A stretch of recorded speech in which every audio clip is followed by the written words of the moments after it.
Does peacekeeping here at headquarters bear any responsibility for these various peacekeeping scandals, whether in CAR, South Sudan, or is it always the fault of the force commander or SRSG?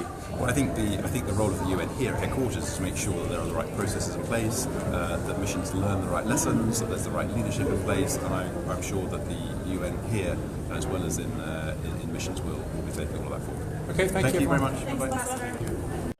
On November 1st, the UN announced that Ban Ki-moon was firing the force commander of UNMISS in South Sudan, just as he'd fired the Senegalese Babacar Gaye in CAR, instead of firing this man, the man in charge of UN peacekeeping, Hervé Latsus, under whom there have been rapes and a failure to protect civilians for 5 years.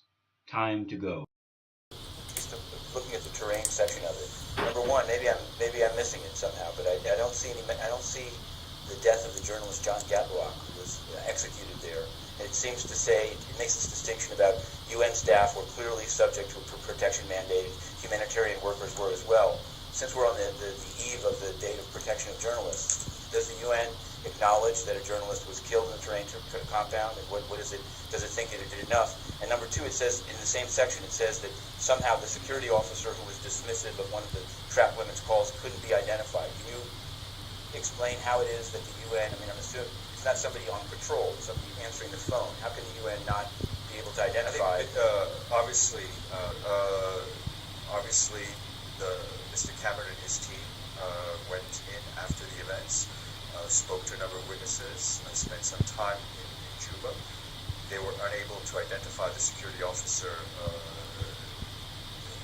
on duty. It's very unfortunate.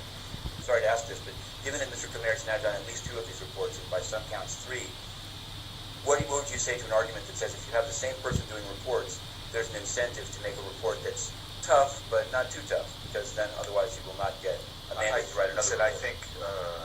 I don't think Mr. Cameron does this for money or to continue his employment. He is a very distinguished retired general with years of experience, both in his own in the Netherlands and obviously in UN peacekeeping. But the tear gas issue, at least I'm not finding it that's come up here about the use of tear gas on civilians. It's just tear gas has been used at different places by peacekeepers. It's done as a last resort. It's non-lethal. It's not pleasant for anybody. But when it comes to ensuring the safety of UN personnel, the safety of the IDPs that are already in the camp, and the safety of facilities, there's often